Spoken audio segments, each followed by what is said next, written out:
Napapalibutan daw ng ginto ang isang bayan sa Camarines Norte, ang bayan ng Paracale.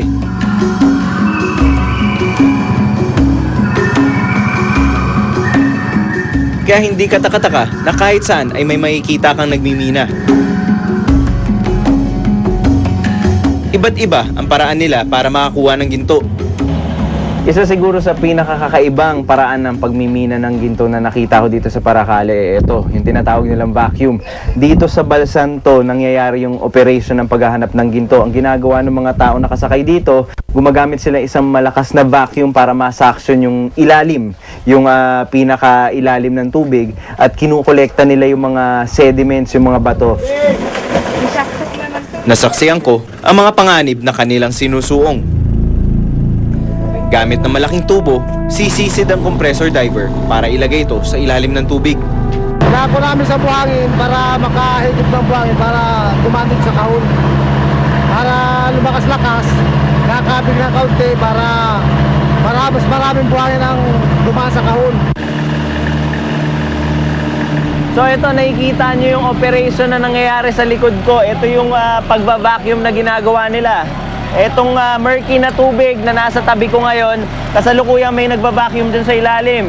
Yung malaking makina sa likod, yan yung nagpa-power ng vacuum nila. At itong mga hose na malaki, yan na mismo yung vacuum na nagsasuction ng mga sediment sa ilalim. Ilang oras lang, papasok na ang mga buhangin sa kahon at uumpisa nang ihiwalay ang ginto. Ganitong klaseng paraan ay posible makaapekto sa katabi nitong bakawan na tirahan ng mga isda at iba pang buhay ilang. Bukod dito, ang mga bakawan ay nagsisilbi ring pangsala para sa malinis na tubig. Sa di kalayuan, isang tumpok ng mga tao ang nakita ko.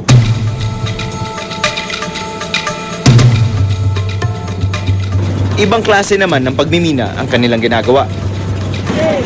Sayaran ang tawag dito. Delikado ito para sa mga minero dahil kailangan nilang sumisid sa ilalim ng putikan para makakuha ng ginto. Maaari kasing bumigay ang lupa sa katagalan at matabunan sila. Ayon sa mga eksperto, dala ng ulan mula sa kabundukan ang mga gintong nakukuha nila. Ang ginagawa nilang proseso dito, inaabangan nila yung mga sediments na nanggagaling sa kabundukan at dito nila yan sinasalo. Yung mga boxes na nakikita nyo, yan yung mga pang-sluice nila. Kolekta nila yung mga loose sand, yung mga nakukuha mga bato-bato dito at dyan nila sinasala. Mula sa ilalim, unti-unti nilang huhukayin ng lupa para makakuha ng bato.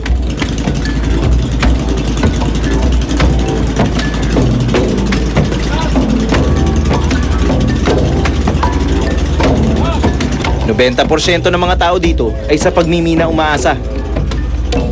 Ayon sa mga taga-Paracale, hindi nila hinihikayat ang ganitong klaseng pagmimina dahil maaari nila itong ikamatay.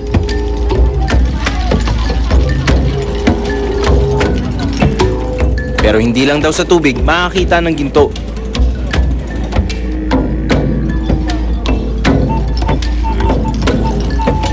Ayan, itong bahay na nasa tabi ko ngayon, hindi yan bahay, silong lang yan. Sa loob niyan, nandyan yung entrance ng minahan na papasukin natin. Samahan niyo ako at tingnan natin kung ano makikita sa loob at silipin natin ang buhay ng isang minero dito sa Paracale.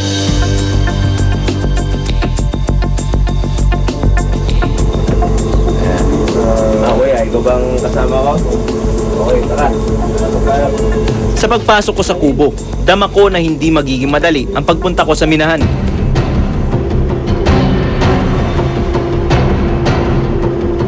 Madilim at makitid ang tunnel na pinasukan ko. Paano niyo na-discover itong butas na to? O itong hukayan na to? Ay, ito hinahanap namin bita. Okay. May ginto. Na sinusundan nyo na lang Oo, sinusundan lang namin. Yun yun na parang nakikita nyo sa gilid-gilid Yung nyo ba? bita na tayo na gaya, yung bita. Oo.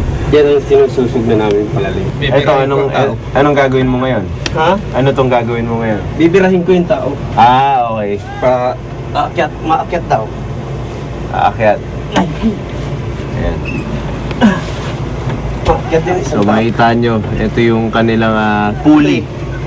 Ito yung pulley nila para pag may aakyat na tao, kita nyo, kailangan pa niyan lumusot sa ilalim papunta sa kabila para maikot niya mabuti. Anong yan? Yan na tao. Lipat ako dito. Bababain ko ang halos 80 talampakang lalim na butas para makita ang kanilang sinasabing bato ng ginto. Sa lubid. Sa lubid ka lang hahawak. Huwag kang bibitaw sa lubid. Hindi ma-balance. Balance ka. Kailangan huwag kang maano sa lubid. Balance ka. Sige, alalay. Pwede mo po. Hawak niya sa ano. Humawak ka busing sa lubid at yan, yan.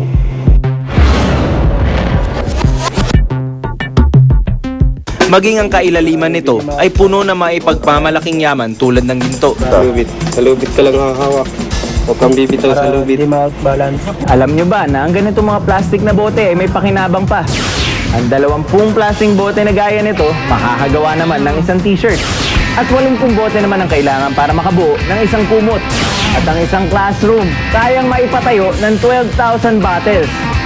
Kaya imbis na itapon ng mga ito, tumulong sa Born Project. Dalhin ng mga empty bottles dito sa Jamboree Gate ng GMA Network Center hanggang huling linggo ng Nobyembre. Mas marami, mas makakatulong ka.